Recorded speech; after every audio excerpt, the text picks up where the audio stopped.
And the Emmy goes to Game of Thrones. Game of Thrones. Game of Thrones. We went into it with no experience in television whatsoever. It's very different from anything that's been done. It really was my first job. I did not know what Hollywood was. I want to have giant battles, incredible castle, dragons, and dire wolves, and mammoths, and a wall of ice that's 700 feet tall. I'm writing a novel here. It's never going to be filmed. I was so desperately unemployed. I did not know what Hollywood was. When Emilia Clarke auditioned for Game of Thrones in 2010, her only real acting experience was from one TV episode, one TV movie, and a lot of failed auditions. But can't you see? He would never touch you.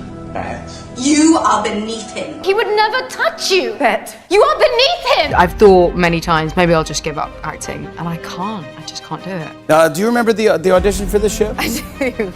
Yes, I do. There was a lot of adrenaline. I was very nervous. And there were lots of people from HBO there and did all of the scenes. And at the end, I was asking them if I could do anything else. And David Benioff suggested I do a dance. Ha ha ha. And so I did. Oh no. I don't know. And I got battered. So then I went to the Jon Snow audition with a black eye. So he came in and he nailed it. I mean, he was incredible. I think that man who punched me in the face may have helped me get the job. So if you're watching, thank you. What drew me to the character is he's just badass with a sword. He's pretty much one of the only good guys in the story. That's a nice thing to play. You're Tyrion Lannister, the Queen's brother.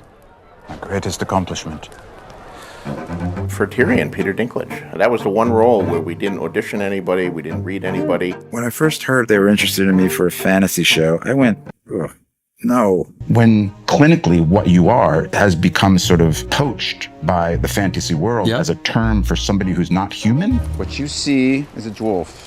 Like a gnome or an ogre or whatever else. There's a fairy, pixie, leprechaun, elf, everything. But therefore, when you do that, you're clipping. Dinklage didn't want to be clipped, or in other words, reduced to a fantasy stereotype.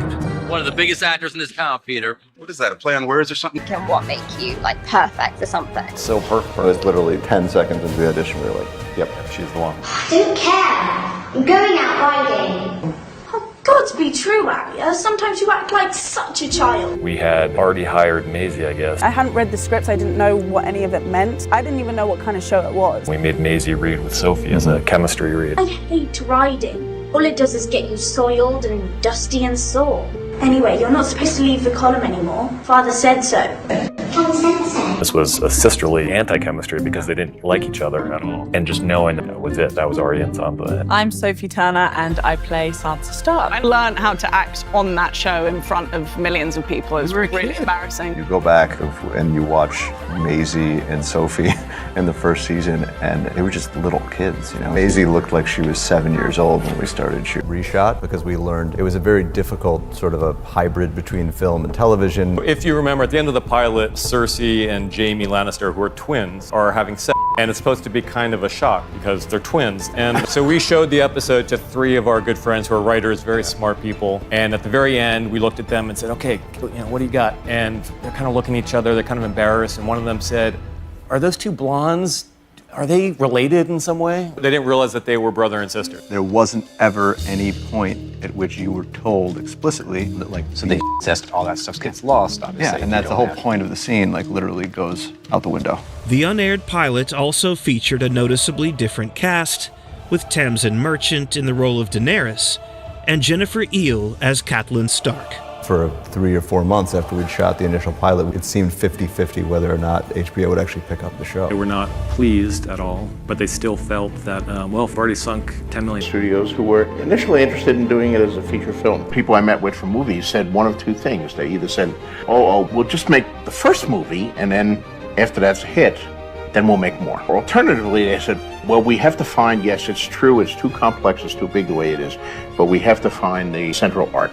And we've decided the central arc is Jon Snow. The whole movie will be about Jon Snow, or the central arc is Daenerys. The whole movie will be about this exiled princess and she gives birth to dragons. That might be a good movie. That would be interesting, but it wouldn't be my story. I started reading the first book, A Game of Thrones. I got about 200 pages into it. I got to the scene where Bran gets pushed out of the tower window. The things I do for love.